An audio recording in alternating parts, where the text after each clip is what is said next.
everyone ready? The affirmative team? Great.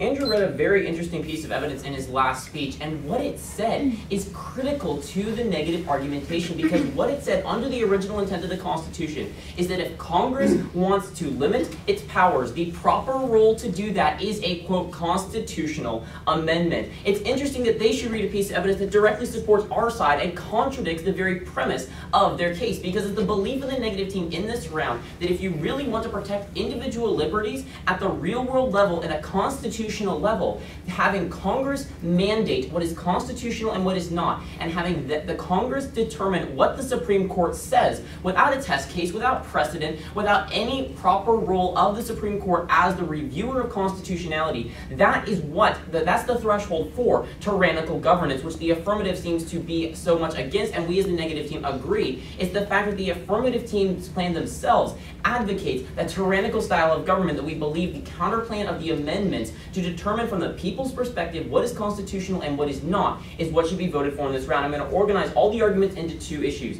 The first is a federal balance of power, looking at constitutionality. And the second is the balance of power at the state level, looking at the counterplan and the arguments under it. Let's start off with the idea of constitutionality. Now, the affirmative speaker basically said that in the 1930s, the Supreme Court got the issue wrong, and so we need to go back to that. As I stated before, their evidence said the way to go back to the original intent is through a constitutional amendment. This directly ties into my burden of proof argument, which was completely dropped by the last affirmative speaker, not addressed at all, that they have no advocacy saying Congress should solve this. All the advocacy read in this round says the counterplan is the libertarious, if that's a word, the proper way to do it to uphold individual liberty. Let's move down to the next issue. They said that they are utilizing constitutional power, or actually, excuse me, under original intent. They said that the delegated rulemaking is against original intent because Madison said it's bad. Here's the point of the negative team. If all delegated rulemaking is bad, and if you look at affirmative evidence, it's not once been specific to environmental delegated rulemaking,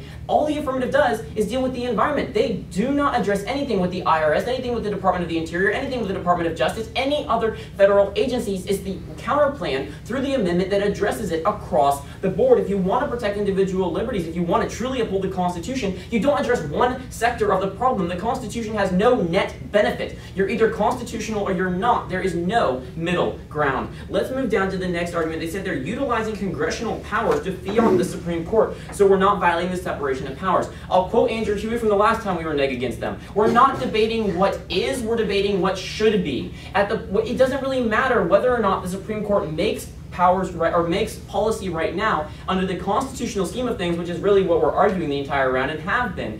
The Supreme Court functions in a review process. They do not make policy. I'd also pulled through all of my partner's analysis that was not addressed by the last affirmative speaker, saying that the Supreme Court will overturn this because it is inconsistent, because it only addresses one area of policy, whereas the constitutional amendment does it across the board. They said SCOTUS, the Supreme Court, is part of the federal government. That means absolutely nothing, because as policymakers, we can only deal with the branches of government that make policy. The Supreme Court does not. Let's move down to the idea of the disadvantage. Now, basically, all that he said under this disadvantage was that it could potentially apply to the counterplan. One, he said potentially. There's no guarantee, no analysis at all, and it didn't address any of my analysis. And even if you take it to the critical impact level, where at the point where the affirmative says that the Congress can make a law on something they do not have constitutional powers to make, that violates the very idea of liberty, the very idea of individual freedom that they value so highly. That's the first voting issue, that under the idea of constitutionality, affirmative evidence, affirmative analysis even, supports the negative counterplan to solve the issue once and for all. Let's move to the second voting issue, the balance of state powers.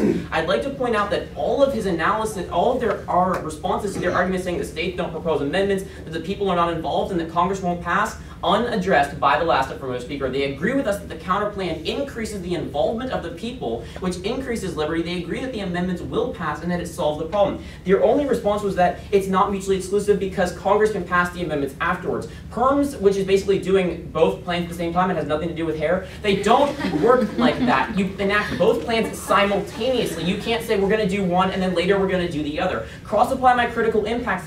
For example, if the Constitution said that Congress cannot levy taxes, and then Congress passes a law saying we're not going to levy taxes, they assume they had the power to levy taxes in the first place. And that's where you get the constitutional violation, because the affirmative assumes power they do not have. Do you want to protect individual liberty? Do you want to actually involve the people in the process? Do you want to solve the problem of delegated rulemaking across the board? Leave it up to the people. Vote for the constitutional amendment advocated by evidence from both sides.